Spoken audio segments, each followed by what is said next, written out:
ಇಷ್ಟವಿಲ್ಲದ ಮದುವೆ ಇಷ್ಟವಾದಾಗ ಅಧ್ಯಾಯ 8.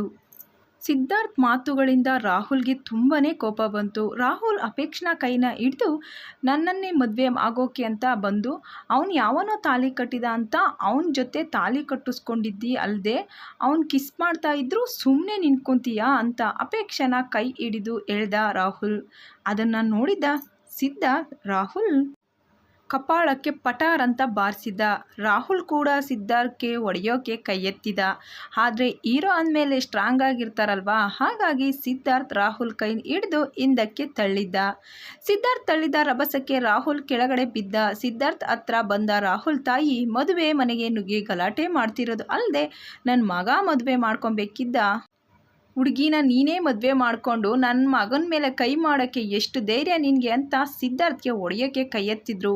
ಹೊಡೆಯೋಕ್ಕೆ ಬಂದವರ ಕೈ ಹಿಡ್ಕೊಂಡು ಸಿದ್ಧಾರ್ಥ್, ನೋಡಿ ಆಂಟಿ, ನಿಮ್ಮ ವಯಸ್ಸಿಗೆ ಮರ್ಯಾದೆ ಕೊಟ್ಟು ನಾನು ಸುಮ್ಮನೆ ಆಗ್ತಾಯಿದ್ದೀನಿ, ದಯವಿಟ್ಟು ಅರ್ಥ ಮಾಡ್ಕೊಳ್ಳಿ ಅಂತ ಮುಂದೆ ಮಾತಾಡೋಕ್ಕೆ ಹೋಗ್ತಾ ಇದ್ದವನ್ನ ತಡೆದಿದ್ದು ಯಾವುದೋ ಒಂದು ಶಬ್ದ. ಅದು ಯಾವ ಶಬ್ದ ಅಂತ ತಿರುಗಿ ನೋಡಿದ್ರೆ ಯಾರೋ ಒಬ್ಳು ಹುಡುಗಿ ಬಂದು ರಾಹುಲ್ ಕೆನ್ನೆಗೆ ಚಟಾರ್ ಪಟಾರ್ ಅಂತ ಬಾರಿಸಿದ್ಲು. ಆ ಹುಡುಗಿ ಸಿದ್ಧಾರ್ಥ್ಗೆ ಹೊಡೆಯೋಕ್ಕೆ ಕೈ ಎತ್ತಿದ್ದ ರಾಹುಲ್ ತಾಯಿ ಹತ್ರ ಬಂದು ರಾಹುಲ್ ತಾಯಿ ಕೆನ್ನೆಗೆ ಪಟಾರ್ ಅಂತ ಬಾರಿಸಿದ್ಲು. ಅಲ್ಲಿದ್ರಲ್ಲರಿಗೆ ಮತ್ತೊಂದು ಕ್ಷಣ ಗಾಬರಿ ಆಯಿತು. ಇದೇನು ನಡೀತಾ ಇದೆ ಇಲ್ಲಿ ಅಂತ ಅವ್ರು ಯಾರಿಗೂ ಅರ್ಥ ಆಗಲಿಲ್ಲ. ರಾಹುಲ್ಗೆ ಮತ್ತೆ ಅವರ ತಾಯಿಗೆ ಹೊಡೆ ಹುಡುಗಿ ಅವಳ ಕಥೆನ ಹೇಳೋಕ್ಕೆ ಶುರು ಮಾಡಿದ್ಲು. ನನ್ನ ಹೆಸರು ಸೌಮ್ಯ ಅಂತ. ರಾಹುಲ್ ಮತ್ತು ನಾನು ಒಂದೇ ವರ್ಷದಿಂದ ಪ್ರೀತಿ ಮಾಡ್ತಿದ್ವಿ. ರಾಹುಲ್ ನನ್ನ ಮದುವೆ ಆಗೋದಾಗಿ ನಂಬಿಸಿ ನನ್ನ ದೈಹಿಕವಾಗಿ ಬಳಸ್ಕೊಂಡ. ನಾನು ಪ್ರೆಗ್ನೆಂಟ್ ಕೂಡ ಆದೆ. ಅದನ್ನು ರಾಹುಲ್ಗೆ ಕೂಡ ಹೇಳಿದೆ. ಆದರೆ ಅವನು ಮಗು ಬೇಡ, ತೆಗೆಸ್ಬಿಡು ಅಂತ ಹೇಳಿದ್ದ. ನಾನು ಸೀದಾ ಅವರ ಮನೆಗೆ ಹೋಗಿ ಇಲ್ಲಿ ನಿಂತಿದ್ದಾಳಲ್ಲ ಈ ಮಹಾತಾಯಿ, ಇವ್ರ ಹತ್ರ ನಡೆದಿರೋ ಎಲ್ಲ ವಿಷಯನೂ ಹೇಳಿದೆ. ಅದಕ್ಕೆ ಈ ಕಿತ್ತೋದವಳು ನನ್ನ ತಲೆ ನೆವರಿಸಿ ಸಮಾಧಾನ ಮಾಡಿ ನಿನ್ನನ್ನೇ ನನ್ನ ಮಗನಿಗೆ ಮದುವೆ ಮಾಡ್ಕೊತೀನಿ, ಏನೂ ಯೋಚನೆ ಮಾಡಬೇಡ, ಆರಾಮಾಗಿರು ಅಂತ ಹೇಳಿ ಈಗ ನೋಡಿದರೆ ಮಗನಿಗೆ ಇನ್ನೊಂದು ಮದುವೆ ಮಾಡೋಕ್ಕೆ ನಿಂತಿದ್ದಾಳೆ. ಅದು ಅಲ್ಲದೆ ನನ್ನನ್ನು ಆಕ್ಸಿಡೆಂಟ್ ಮಾಡಿ ಸಾಯಿಸೋಕ್ಕೆ ಕೂಡ ಪ್ರಯತ್ನ ಪಟ್ಟರು. ನನ್ನ ಅದೃಷ್ಟ ಚೆನ್ನಾಗಿತ್ತು, ಬದುಕೊಂಡೆ ಅಂತ ರಾಹುಲ್ ಅಮ್ಮನ ಕಪಾಳಕ್ಕೆ ಪಟಾರ್ ಅಂತ ಇನ್ನೊಂದು ಬಾರಿಸಿದ್ಲು. ರಮ್ಯಾ ಆಗಲೇ ಪೊಲೀಸ್ ಸ್ಟೇಷನ್ಗೆ ಕಂಪ್ಲೇಂಟ್ ಕೊಟ್ಟು ಪೊಲೀಸರನ್ನ ಕೂಡ ಜೊತೆಗೆ ಕರ್ಕೊಂಡು ಬಂದಿದ್ದು. ಪೊಲೀಸರು ರಾಹುಲ್ ಮತ್ತು ಅವನ ಅಪ್ಪ ಅಮ್ಮ 3 ಜನರು ಅರೆಸ್ಟ್ ಮಾಡಿಕೊಂಡು ಹೋದರು. ಇದನ್ನೆಲ್ಲ ನೋಡ್ತಾ ಇದ್ದ ರಮಣ್ ಅವರು ನನ್ನ ಮಗಳು ಜೀವನನ ನನ್ನ ಕೈಯಾರೆ ನಾನೇ ಹಾಳು ಮಾಡೋಕ್ಕೆ ಹೊರಟಿದ್ದೆ ಅಂತ ನಿಂತಲ್ಲೇ ಕುಸಿದು ಕೆಳಗಡೆ ಕೂತ್ಕೊಂಡ್ರು. ಇದನ್ನು ನೋಡಿದ ಅಪೇಕ್ಷಾ ಅವ್ರ ತಂದೆ ಬಳಿಗೆ ಓಡ್ಬಂದು ಮಗಳ ಮುಖನ ನೋಡಿದ ರಮಣ ಅವರು, ನನ್ನನ್ನು ಕ್ಷಮಿಸ್ಬಿಟ್ಪುಟ್ಟ, ನನ್ನ ಕೈಯಾರೆ ನಾನೇ ನಿನ್ನ ಜೀವನ ಹಾಳು ಮಾಡೋಕ್ಕೆ ಹೊರಟಿದ್ದೆ, ಎಂಥ ಪಾಪಿ ನಾನು ಅಂತ ಕಣ್ಣೀರು ಹಾಕಿದ್ರು. ಅಪೇಕ್ಷಾ ಕೂಡ ತನ್ನ ತಂದೆಯ ಎದೆಗೆ ಒರಗಿ ಅವಳು ಕೂಡ ಕಣ್ಣೀರು ಹಾಕಿದ್ಲು. ಇದನ್ನೆಲ್ಲ ನೋಡ್ತಾ ಇದ್ದ ಶೋಭಾ ಮಾತ್ರ ಇದೇನಪ್ಪ ಟ್ವಿಸ್ಟ್ ಮೇಲೆ ಟ್ವಿಸ್ಟ್ ಅಂತ ಎಲ್ಲರ ಜೊತೆಗೆ ಅವಳು ಕೂಡ ಬಾಯಿ ಬಿಟ್ಕೊಂಡು ಮುಂದೆ ಏನಾಗುತ್ತೆ ಅಂತ ನೋಡ್ಕೊಂಡು ನಿಂತಿದ್ಲು. ಇತ್ತ ಸಿದ್ಧಾರ್ಥ್ ಕೂಡ ರಮಣ ಅವರ ಬಳಿ ಬಂದು, ಅಂಕಲ್ ದಯವಿಟ್ಟು ನನಗೆ ಕ್ಷಮಿಸ್ಬಿಡಿ, ನಾನು ಈ ರೀತಿಯಾಗಿ ಅಪೇಕ್ಷೆನ ಅವಳಿಗೆ ಇಷ್ಟ ಇಲ್ಲದೆ ಬಂದು ಬಲವಂತವಾಗಿ ಅವಳನ್ನು ಮದುವೆ ಆಗಿದ್ದೇ ತಪ್ಪು, ಆದರೆ ನನ್ನ ಪ್ರೀತಿ ಮಾತ್ರ ಸುಳ್ಳಲ್ಲ. ನೀವು ಅಪೇಕ್ಷೆನ ಎಷ್ಟು ಪ್ರೀತಿ ಮಾಡ್ತೀರೋ ಅದಕ್ಕಿಂತ ಜಾಸ್ತಿ ನಾನು ಅವಳನ್ನ ಪ್ರೀತಿ ಮಾಡ್ತಿದ್ದೀನಿ. ಇದನ್ನು ನಿಮಗೆ ಹೇಳಬೇಕು ಅಂತ ನನಗೆ ಗೊತ್ತಾಗದೆ ಇಷ್ಟು ದಿನ ನಿಮ್ಮ ಹತ್ರ ಹೇಳ್ದೆ ಮುಚ್ಚಿಟ್ಟೆ. ನನ್ನ ಎಕ್ಸಾಮ್ ಮುಗಿದ ಮೇಲೆ ನಮ್ಮ ತಂದೆನ ಕರ್ಕೊಂಡು ನಿಮ್ಮ ಮನೆಗೆ ಬಂದು ನಮ್ಮ ಮದುವೆ ಮುಷ್ಯ ಮಾತಾಡೋಣ ಅಂದ್ಕೊಂಡಿದ್ದೆ. ಅಷ್ಟರಲ್ಲಿ ಇಷ್ಟೆಲ್ಲ ಆಗೋಯ್ತು. ದಯವಿಟ್ಟು ನನ್ನ ಕ್ಷಮಿಸಿ ಬಿಡಿ ಅಂಕಲ್ ಅಂತ ರಮಣ್ ಅವರ ಕೈನ ಹಿಡ್ಕೊಂಡ ಸಿದ್ಧಾರ್ಥ್, ನನ್ನನ್ನು ನಂಬಿ ಅಂಕಲ್, ನಿಮ್ಮ ಮಗಳ ಕಣ್ಣಲ್ಲಿ ಒಂದೇ ಒಂದು ಹನಿ ಕಣ್ಣೀರು ಬರದೆ ಇರೋ ಹಾಗೆ ನಾನು ನೋಡ್ಕೊತೀನಿ. ಅವಳಿಗೆ ಯಾವುದೇ ರೀತಿ ತೊಂದರೆ ಆಗದೆ ಇರೋ ಹಾಗೆ ಜೋಪಾನ ಮಾಡ್ತೇನೆ. ಅವಳನ್ನ ಜೀವನದ ಬಗ್ಗೆ ನೀವೆಷ್ಟು ಕನಸು ಕಟ್ಟಿದ್ದೀರಾ ಅಂತ ನನಗೆ ಗೊತ್ತು ಅಂಕಲ್. ಇವಳು ಖಂಡಿತ ಇನ್ಮೇಲೆ ತುಂಬ ಖುಷಿಯಾಗಿರ್ತಾಳೆ. ನೀವು ಅಂದ್ಕೊಂಡ ಹಾಗೇನು ಅವಳಿಗೆ ಖಂಡಿತ ಒಂದು ಒಳ್ಳೆಯ ಜೀವನ ಸಿಗುತ್ತೆ. ನಾನು ಮಾಡಿರೋ ಕೆಲಸದಿಂದ ನಿಮಗೆ ನಿಮ್ಮ ಮನಸ್ಸಿಗೆ ನೋವಾಗಿದ್ದರೆ ದಯವಿಟ್ಟು ನನ್ನನ್ನು ಕ್ಷಮಿಸ್ಬಿಡಿ ಅಂಕಲ್ ಅಂತ ಸಿದ್ಧಾರ್ಥ್ ರಮಣ್ ಅವ್ರಿಗೆ ಕೈ ಮುಗಿದ. ಅಷ್ಟರಲ್ಲಿ ವಿಷಯ ತಿಳಿದ ಮೋಹನ್ ಅವರು ಅವ್ರ ತಾಯಿಯಾಗಿ ಹೆಂಡತಿ ಜೊತೆ ಅಲ್ಲಿಗೆ ಬಂದರು. ಅವ್ರ ಜೊತೆಗೆ ಮೇನಕಾ ತಮ್ಮ ಮನೆಯಾಳ ಮಹಂತೇಶ್ ಕೂಡ ಬಂದಿದ್ದ. ಮೋಹನ್ ಅವರು ಸಿದ್ಧಾರ್ಥ್ ಹತ್ರ ಬಂದು, ಏನೋ ಇಸಿದ್ದು, ನಾನು ಮಾಡ್ತಿದ್ದೀನಿ ಅಂದರೆ ಬೇಡ ಅಂದೆ, ಈಗ ನೋಡಿದರೆ ಈಗೆಲ್ಲ ಮಾಡಿದ್ಯಾ ಅಂತ ಅವನ ಮುಖಾನ ನೋಡಿದ್ರು. ಅಷ್ಟರಲ್ಲಿ ಮೇಲೆದ್ದ ನಿಂತ ರಮಣ್ ಅವರು ಮೋಹನ್ ಅವರ ಕಡೆ ತಿರುಗಿ, ಸಿದ್ಧಾರ್ಥ್ ಬರದೇ ಹೋಗಿದ್ರೆ ನನ್ನ ಮಗಳು ಜೀವನ ಹಾಳಾಗಿ ಹೋಗ್ತಿತ್ತು, ನಾನು ಅಳೋದ್ರಲ್ಲಿ ನನ್ನ ಒಳ್ಳೆಯವರು ಅಂತ ನಂಬಿ ನನ್ನ ಮಗಳನ್ನ ಜೀವನನ ನಾನೇ ನನ್ನ ಕೈಯಾರೆ ಹಾಳು ಮಾಡಿಬಿಡ್ತಿದ್ದೆ. ಸಿದ್ಧಾರ್ಥ್ ತುಂಬ ಒಳ್ಳೆ ಹುಡುಗ ಅಂತ ನನಗೆ ಗೊತ್ತು. ನಾನು ಮಗಳನ್ನ ಅವಳ ಜೊತೆ ಚೆನ್ನಾಗಿರ್ತಾಳೆ ಅನ್ನೋ ನಂಬಿಕೆ ನನಗಿದೆ ಅಂತ ಅಪೇಕ್ಷಾ ಕಡೆ ನೋಡಿದ್ರು. ಇಷ್ಟೆಲ್ಲ ಆದರೂ ಅಪೇಕ್ಷಾ ಮಾತ್ರ ಒಂದೇ ಒಂದು ಮಾತು ಕೂಡ ಆಡಲಿಲ್ಲ. ಅವಳಂತೂ ಅವಳ ಪಾಡಿಗೆ ಅವಳದೇ ಯೋಚನೆಯಲ್ಲಿ ಮುಳುಗೋಗಿದ್ಲು. ಇದೇನಾಗ್ತಿದೆ ನನ್ನ ಜೀವನದಲ್ಲಿ ಅಂತ ಅವಳಿಗೆ ಗೊಂದಲ ಶುರುವಾಗಿತ್ತು. ಹಾಗೆ ಯೋಚನೆ ಮಾಡ್ಕೊಂಡು ನಿಂತಿದ್ದ ಅಪೇಕ್ಷಾ ಬಳಿಗೆ ಬಂದ ಸಿದ್ಧಾರ್ಥ್ ಅಜ್ಜಿ ಸೀತಾಲಕ್ಷ್ಮಿ ಅವರು ಅಪೇಕ್ಷಾ ಮುಖವನ್ನು ಬಗಸೆಯಲ್ಲಿ ಹಿಡಿದು, ನಮ್ಮ ಸಿದ್ದು ಹೇಳೋದ್ಕಿಂತ ನೀನು ಇನ್ನೂ ತುಂಬ ಮುದ್ದಾಗಿದ್ಯಾ ಕಂದ, ನಿನ್ನಂತಹ ಮಹಾಲಕ್ಷ್ಮಿ ಅಂತ ಹುಡುಗಿ ನಮ್ಮನಿಗೆ ಸೊಸೆಯಾಗಿ ಬರ್ತಾ ಇರೋದು ನಮ್ಮ ಅದೃಷ್ಟ ಅಂತ ಅಪೇಕ್ಷಾ ತಲೆನ ಸವರಿದ್ರು. ಇತ್ತ ರಮಣ್ಣವರ ಬಳಿ ಬಂದ ಮೋಹನ್ ಅವರು, ದಯವಿಟ್ಟು ಕ್ಷಮಿಸಿ, ನನ್ನ ಮಗ ಏನೋ ದುಡುಕಿ ಇವೆಲ್ಲ ಮಾಡಿಬಿಟ್ಟಿದ್ದಾನೆ. ಆದರೆ ನಿಮ್ಮ ಮಗಳ ಬಗ್ಗೆ ನಿಮಗೆ ಯಾವುದೇ ಚಿಂತೆ ಬೇಡ. ಅವಳು ಇನ್ಮೇಲೆ ನಮ್ಮ ಜವಾಬ್ದಾರಿ. ಅವಳಿಗೆ ಯಾವುದೇ ರೀತಿ ನೋವು ಆಗದೆ ಇರೋ ಹಾಗೆ ನಮ್ಮ ಮಗಳ ಹಾಗೆ ನಾವು ನೋಡ್ಕೊತೀವಿ ಅಂತ ಹೇಳಿದ್ರು. ಮೋಹನ್ ಅವರ ಬಾಯಿಂದ ಈ ಮಾತುಗಳನ್ನು ಕೇಳಿದಂಥ ರಮಣ್ ಅವರ ಮನಸ್ಸಿಗೆ ಸ್ವಲ್ಪ ನೆಮ್ಮದಿಯಾಗಿತ್ತು. ಇದನ್ನೆಲ್ಲ ನೋಡ್ತಾ ಇದ್ದ ಮೇನಕಾ, ನಾನೇನು ಮಾತಾಡದೆ ಈಗ ನಿಂತಿದ್ದೆ, ಸರಿ ಹೋಗೋದಿಲ್ಲ ಅಂತ ಅಪೇಕ್ಷಾ ಬಳಿಗೆ ಬಂದು, ನಮ್ಮ ಸಿದ್ದು ನಿನ್ನ ಇಷ್ಟಪಟ್ಟಿದ್ದೀನ ಅಂತ ಒಂದೇ ಒಂದು ಮಾತು ನನಗೆ ಹೇಳಿದ್ರೆ ಕೂಡ ಇಷ್ಟೆಲ್ಲ ಆಗಲೇ ನಿನ್ನ ಮದುವೆ ಅವಳ ಜೊತೆ ಆಗ್ತಿತ್ತು. ಆದರೆ ಅವನು ನಮ್ಮ ಹತ್ರ ಹೇಳೋದನ್ನು ನಿಧಾನ ಮಾಡ್ದ, ಹಾಗಾಗಿ ಇಷ್ಟೆಲ್ಲ ತೊಂದರೆ ಆಯಿತು. ನೀನು ಈ ಮದುವೆ ಬಗ್ಗೆ ಏನೂ ಭಯಪಡಬೇಡ, ನಿನ್ನ ಮುಂದಿನ ಜೀವನ ತುಂಬ ಚೆನ್ನಾಗಿರುತ್ತೆ ಅಂತ ಅಪೇಕ್ಷಾ ತಲೆಯನ್ನು ಸವರಿದ್ರು. ಮೇನಕಾ ಅವರು ಇದನ್ನೆಲ್ಲ ನೋಡ್ತಾ ಇದ್ದ ಶೋಭಾಗೆ, ಅಲ್ಲ ಈ ದರಿದ್ರವಳ ಅದೃಷ್ಟ ಅದೆಷ್ಟು ಚೆನ್ನಾಗಿದೆ, ಒಂದಕ್ಕಿಂತ ಒಂದು ದುಡ್ಡಿರೋ ಸೌಂಡ್ ಪಾರ್ಟಿಗಳೇ ಸಿಗ್ತಿದ್ದಾರೆ ಇವಳಿಗೆ. ಅಂತಹ ಮನಸ್ಸಲ್ಲೇ ಇಡೀ ಶಾಪ ಆಗ್ತಾ ಇದ್ಲು ಅಪೇಕ್ಷಾಗೆ. ಇತ್ತ ಸಿದ್ಧಾರ್ಥಜ್ಜಿ ಸೀತಾಲಕ್ಷ್ಮಿ ಅವರು ಮದುವೆ ಅಂತೂ ಮುಗ್ದೋಯ್ತು. ಇನ್ನು ಮುಂದಿನ ಕೆಲಸ ಶಾಸ್ತ್ರಗಳನ್ನಾದರೂ ನಾವೇ ಏರ್ಪಾಟ್ ಮಾಡೋಣ ಅಂತ ರಮಣ್ ಅವರ ಬಳಿಗೆ ಬಂದು, ನಿಮ್ಮ ಮಗಳನ್ನ ನಮ್ಮನೆ ತುಂಬಿಸ್ಕೊತೀವಿ, ದಯವಿಟ್ಟು ಕಳಿಸ್ಕೊಡಿ ಅಂತ ಕೇಳಿದ್ರು. ಅದಕ್ಕೆ ರಮಣ್ ಅವರು ಅಪೇಕ್ಷಾನ ಮುಖ ನೋಡ್ತಾ, ಒಂದು ಹೆಣ್ಣಿಗೆ ಕೊರಳಿ ತಾಳೆ ಬಿದ್ದ ಮೇಲೆ ಅವಳಿಗೆ ಗಂಡನೇ ಎಲ್ಲ.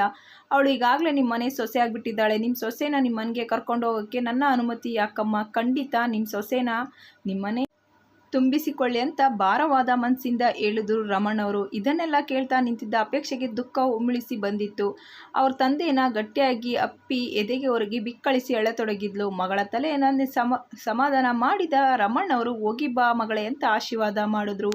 ಸಿದ್ಧಾರ್ಥ್ ಅಜ್ಜಿ ಸೀತಾಲಕ್ಷ್ಮಿ ಅವರು ಸಿದ್ಧಾರ್ಥ್ ಹಾಗೂ ಅಪೇಕ್ಷೆಗೆ ಇಬ್ಬರು ಒಟ್ಟಿಗೆ ರಮಣ್ ಅವರ ಬಳಿ ಆಶೀರ್ವಾದ ತಗೊಳ್ಳಿ ಅಂತ ಹೇಳಿದ್ರು. ಸಿದ್ಧಾರ್ಥ್, ಅಪೇಕ್ಷಾ, ರಮಣ್ ಅವರು ಹಾಗೆ ಮೋಹನ್, ಮೇನಕಾ ಹಾಗೆ ಸೀತಾಲಕ್ಷ್ಮಿ ಅವರ ಆಶೀರ್ವಾದ ಕೂಡ ತಗೊಂಡ್ರು. ಸೀತಾಲಕ್ಷ್ಮಿ ಅವರು, ಸರಿ ಇನ್ನು ನಾವು ಹೊರಡೋಣ ಅಂತ ಅಪೇಕ್ಷಾ ಮುಖಾನ ನೋಡಿದ್ರು. ಅಪೇಕ್ಷಾ ಅವರ ಅತ್ತಿಗೆ ಶೋಭಾ, ಇದೆಲ್ಲಿಗೆ ಹೋಗಿ? ಶೋಭಾ ಮತ್ತೆ ಅವರ ಅಣ್ಣ ದಿನಕರ ಕಾಲಿಗೆ ನಮಸ್ಕಾರ ಮಾಡಿ ನಾನಿನ್ನು ಹೋಗಿ ಬರುವುದಾಗಿ ತಿಳಿಸಿ ಅಲ್ಲಿಂದ ಸಿದ್ಧಾರ್ಥ್ ಜೊತೆ ಹೊರಟಳು. ಸಿದ್ಧಾರ್ಥ್ ತನ್ನ ಕಾರಿನ ಡೋರನ್ನು ತೆಗೆದು ಅಪೇಕ್ಷೆಗೆ ಕುತ್ಕೊಳ್ಳೋಕೆ ಹೇಳಿದ. ಅವಳು ಕುತ್ಕೊಂಡ ನಂತರ ಕಾರಿನ ಡೋರ್ನ ಕ್ಲೋಸ್ ಮಾಡಿ ಅವನ ಕೂಡ ಡ್ರೈವರ್ ಸೀಟಲ್ಲಿ ಬಂದು ಕುತ್ಕೊಂಡ. ಅಪೇಕ್ಷೆಗೆ ತನ್ನ ತಂದೆಯನ್ನು ಬಿಟ್ಟು ಹೋಗ್ತಾ ಇರೋದು ತುಂಬಾ ಕಷ್ಟ ಆಯಿತು. ಮದುವೆಯಾಗಿ ಹೋಗುವ ಪ್ರತಿಯೊಬ್ಬ ಹೆಣ್ಣು ಮಕ್ಕಳಿಗೆ ಹಾಗೆ ಅಲ್ವಾ, ತನ್ನ ಕುಟುಂಬನ ತನ್ನ ತಂದೆ ತಾಯಿ ಬಿಟ್ಟು ಹೋಗೋದು ಅಷ್ಟು ಸುಲಭದ ಮಾತಲ್ಲ. ಆದರೂ ಹೋಗದೆ ಬೇರೆ ವಿಧಿ ಇಲ್ಲ. ಅಪೇಕ್ಷಾ, ಸಿದ್ಧಾರ್ಥ್ ಒಂದು ಕಾರಲ್ಲಿ ಹೊರಟ್ರೆ ಇನ್ನೊಂದು ಕಾರ್ನಲ್ಲಿ ಮೋಹನ್, ಮೇನಕಾ, ಸೀತಾಲಕ್ಷ್ಮಿ ಹಾಗೂ ಮಹಂತೇಶ್ ಹೊರಟರು. ಅಪೇಕ್ಷಾ ಕಡೆಗೆ ತಿರುಗಿ ನೋಡಿದ ಸಿದ್ಧಾರ್ಥ್, ಅದು ಸರಿ ಅಪೇಕ್ಷಾ, ನಾನು ನಿನ್ನನ್ನು ಹೀಗೆ ಬಲವಂತವಾಗಿ ಮದುವೆ ಆಗಿದ್ದು ನಿನಗೆ ಇಷ್ಟ ಆಗಲಿಲ್ಲ ಅನಿಸುತ್ತೆ. ಆದರೆ ನಾನು ಏನು ಮಾಡಲಿ ಹೇಳು, ನನಗೆ ಇದನ್ನು ಬಿಟ್ಟರೆ ಬೇರೆ ಆಯ್ಕೆ ಇರಲಿಲ್ಲ. ದಯವಿಟ್ಟು ನನ್ನನ್ನು ಕ್ಷಮಿಸ್ಬಿಡು. ಇನ್ಮೇಲೆ ನಿನಗೆ ನೋವಾಗ್ದಾಗೆ ನಾನು ಖಂಡಿತ ನೋಡ್ಕೊಳ್ಳಲ್ಲ ಅಂತ ಅಪೇಕ್ಷಾ ಮುಖಾನ ನೋಡಿದ್ದ ಸಿದ್ಧಾರ್ಥ್. ಆದರೆ ಅಪೇಕ್ಷಾ ಮಾತ್ರ ಏನೂ ಮಾತಾಡದೆ ಅವಳ ಪಾಡಿಗೆ ಅವಳದೇ ಯೋಚನೆಯಲ್ಲಿ ಮುಳುಗಿದ್ಲು. ಅವಳ ತಲೆಯಲ್ಲಿ ಓಡ್ತಾ ಇದ್ದಿದ್ದು ಇಷ್ಟೇ, ಈ ಸಿದ್ಧಾರ್ಥ್ ನಿಜವಾಗ್ಲೂ ಒಳ್ಳೆಯವರ ಅಥವಾ ಕೆಟ್ಟವರ ಅಂತ. ಅವರ ಹೊರಟ 20 ನಿಮಿಷದಷ್ಟರಲ್ಲಿ ಸಿದ್ಧಾರ್ಥ್ ಮನೆ ಮುಂದೆ ಕಾರು ಬಂದು ನಿಂತಿತ್ತು. ಸಿದ್ಧಾರ್ಥ್ ಕಾರಿಂದ ಇಳಿದ ಅಪೇಕ್ಷಾ ಕೂತಿದ್ದ ಕಡೆ ಬಂದು ಕಾರ್ ಡೋರ್ ತೆಗೆದ.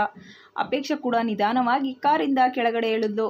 ಅಷ್ಟರಲ್ಲಿ ಅವನಿಂದನೇ ಮೋಹನ್ ಅವ್ರ ಕಾರು ಕೂಡ ಬಂದು ನಿಂತ್ಕೊಂತು. ಕಾರಿಂದ ಇಳಿದ ಸೀತಾಲಕ್ಷ್ಮಿ ಅವರು ಸೀದಾ ಮನೆಯೊಳಗಡೆ ಹೋಗಿ ಆರತಿ ತಟ್ಟೆ ರೆಡಿ ಮಾಡಿಕೊಂಡು ಹಾಗೆ ಒಂದು ಸೇರಲ್ಲಿ ಅಕ್ಕಿ ತುಂಬಿ ಅದರ ಮೇಲೆ ಬೆಲ್ಲ ಇಟ್ಟು ತಗೊಂಡು ಬಂದು ಹೊಸ್ತಿಲ್ ಮೇಲೆ ಇಟ್ಟರು. ಬಾಗ್ಲಲ್ಲಿ ನಿಂತಿದ್ದ ಅಪೇಕ್ಷಾ ಮತ್ತೆ ಸಿದ್ಧಾರ್ಥ್ಗೆ ಆರತಿ ಮಾಡಿ ಅಪೇಕ್ಷಾ ಸೇರು ಒದ್ದು ಒಳಗಡೆ ಬಲಗಾಲಿಟ್ಟು ಬರೋಕೆ ಹೇಳಿದ್ರು. ಅಪೇಕ್ಷಾ ಕೂಡ ಬಲಗಾಲಿಂದ ಸೇರು ಒದ್ದು ಬಲಗಾಲಿಟ್ಟು ಮನೆ ಒಳಗಡೆ ಬಂದ್ಲು. ಮನೆ ಒಳಗಡೆ ಬಂದ ಅಪೇಕ್ಷಾಗೆ ಸೀತಾಲಕ್ಷ್ಮಿ ಅವರು, ತುಂಬ ಸುಸ್ತಾಗಿದೆ ಅಪೇಕ್ಷಾ, ಹೋಗು, ಮೊದಲು ಫ್ರೆಶ್ ಆಗಿ ಸ್ವಲ್ಪ ಹೊತ್ತು ರೆಸ್ಟ್ ಮಾಡು, ಆಮೇಲೆ ಮುಂದಿನ ಕೆಲಸಗಳ ಬಗ್ಗೆ ನೋಡೋಣ ಅಂತ ಸಿದ್ಧಾರ್ಥ್ ಕಡೆ ತಿರುಗಿ, ಸಿದ್ಧಾರ್ಥ್, ಅಪೇಕ್ಷಾ ನಿನ್ನ ರೂಮ್ ತೋರಿಸು ಅಂತ ಹೇಳಿದ್ರು.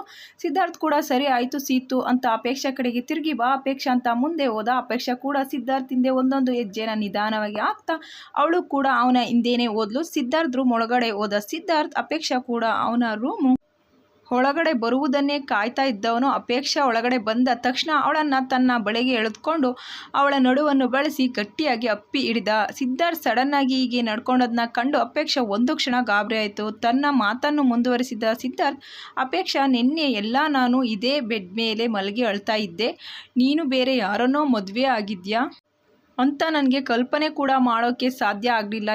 ಆದರೆ ಇವತ್ತು ನೀನು ನನ್ನ ಹೆಂಡತಿಯಾಗಿ ಇದೇ ರೂಮಲ್ಲಿ ನಿಂತಿದ್ದೀಯ. ಇದೆಲ್ಲ ನನಗೆ ಒಂದು ಕನಸು ಥರ ಅನಿಸ್ತಿದೆ. ನಿನ್ನನ್ನು ನಾನು ಎಲ್ಲಿ ಕಳ್ಕೊಂಡು ಬಿಡ್ತೀನೋ ಅಂತ ಎಷ್ಟೋ ಭಯಪಟ್ಟಿದ್ದೆ. ಎಷ್ಟು ಗೊತ್ತಾ? ಆದರೆ ನೀನು ನನ್ನ ಹೆಂಡತಿಯಾಗಿ ಬಂದಿದ್ದು ನನ್ನ ಅದೃಷ್ಟ. ನೀನು ಇವತ್ತು ಎಷ್ಟು ಮುದ್ದಾಗಿ ಕಾಣಿಸ್ತಾ ಇದೀಯಾ ಗೊತ್ತಾ? ನೀನು ನೋಡಿದ್ರೆ ನನಗೆ ಕಂಟ್ರೋಲ್ ಮಾಡ್ಕೊಳ್ಳೋಕ್ಕೆ ಆಗ್ತಾ ಇಲ್ಲ ಅಂತ ಅಪೇಕ್ಷಾ ತುಟಿಗಳಿಗೆ ಚುಂಬಿಸಿದ. ಇಷ್ಟೊತ್ತು ಸಿದ್ಧಾರ್ಥ್ ಮಾತುಗಳನ್ನೆಲ್ಲ ಏನೆಂದು ಮಾತನಾಡದೆ ಕಣ್ಣುಗಳನ್ನು ಪಿಳಿಪಿಳಿಯಾಗಿ ಬಿಡ್ತಾ ಅವಳ ಮಾತುಗಳನ್ನೇ ಕೇಳಿಸ್ಕೊಳ್ತಿದ್ದ ಅಪೇಕ್ಷಾ. ಸಿದ್ಧಾರ್ಥ್ ಸಡನ್ನಾಗಿ ಹೀಗೆ ಅವಳಿಗೆ ಚುಂಬಿಸಿದ್ದು ಒಂದು ಕ್ಷಣ ಆತಂಕವಾದರೂ ಅವಳು ಮೈ ರೋಮಾಂಚನವಾಗಿತ್ತು. ಸಿದ್ಧಾರ್ಥ್ ಮುತ್ತಿನಿಂದ ಮೈ ಮರೆತಿದ್ದ ಅಪೇಕ್ಷಾ ಎಚ್ಚರವಾಗಿದ್ದು ಸಿದ್ಧಾರ್ಥ್ ಬಲವಂತವಾಗಿ ಒಂದು ಹುಡುಗಿನ ಎಳೆದು ಕಾರೊಳಗೆ ಕೂರಿಸಿಕೊಳ್ಳುತ್ತಿದ್ದ ದೃಶ್ಯ ಅಪೇಕ್ಷಾ ಕಣ್ಮುಂದೆ ಬಂದಾಗ ತಕ್ಷಣ ಕಣ್ಣು ತೆರೆದ ಅಪೇಕ್ಷಾ ಸಿದ್ಧಾರ್ಥ್ನ ದೂರ ತಳ್ಳಲು ಮುತ್ತಿನ ಮತ್ತಲ್ಲಿ ತೇಲಾಡ್ತಿದ್ದ ಸಿದ್ಧಾರ್ಥ್ಗೆ ಅಪೇಕ್ಷಾ ಈ ರೀತಿ ನಡ್ಕೊಂಡಿದ್ದು ಕಂಡು ಗಾಬರಿಯಾಯಿತು. ಆದರೆ ತಲೆ ತಗ್ಸಿ ನಿಂತ್ಕೊಂಡಿದ್ದ ಅಪೇಕ್ಷಾ ಕಂಡು ಇವನಿಗೆ ನಾಚಿಕೆ ಆಗಿರಬೇಕು, ಆದರೂ ಇದಕ್ಕೆಲ್ಲ ಇನ್ನೂ ಟೈಮ್ ಇದೆ, ನಾನೇ ತುಂಬ ಅವಸರ ಮಾಡಿಬಿಟ್ಟೆ ಅನಿಸುತ್ತೆ ಅಂತ ತಲೆ ಕೆಡವಿಕೊಂಡ ಸಿದ್ಧಾರ್ಥ್. ಸರಿ ಅಪೇಕ್ಷಾ, ನೀನು ಬಾತ್ರೂಮ್ಗೆ ಹೋಗಿ ಫ್ರೆಶ್ ಆಗು ಅಂತ ಹೇಳಿ ಹಾಗೆ ಬೆಡ್ ಮೇಲೆ ಅಂಗಾತ ಮಲ್ಕೊಂಡ.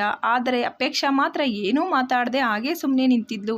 ಇದನ್ನು ನೋಡಿದ ಸಿದ್ಧಾರ್ಥ್ ಹೋಗೋ ಅಪೇಕ್ಷಾ ಫ್ರೆಶ್ ಅಂತ ಮುಂದೆ ಮಾತಾಡೋಕೆ ಹೋದವನು ಏನೋ ನೆನಪಾದವನ ಹಾಗೆ ಸಾರಿ, ನೀನು ಬೇರೆ ಡ್ರೆಸ್ ಯಾವುದೂ ತಂದಿಲ್ಲ ಅಲ್ವಾ, ನನಗೆ ಮರ್ತೇ ಹೋಗಿತ್ತು. ಒಂದು 10 ನಿಮಿಷ ನೀನು ಫ್ರೆಶ್ಶು ಆಗ್ತಾಯಿರು, ನಾನು ಈಗಲೇ ಹೋಗಿ ನಿನಗೆ ಕೆಲವೊಂದಷ್ಟು ಬಟ್ಟೆಗಳನ್ನ ತಗೊಂಡು ಬರ್ತೀನಿ ಅಂತ ಸೀದಾ ರೂಮಿಂದ ಆಚೆ ಹೋದ ಸಿದ್ಧಾರ್ಥ್.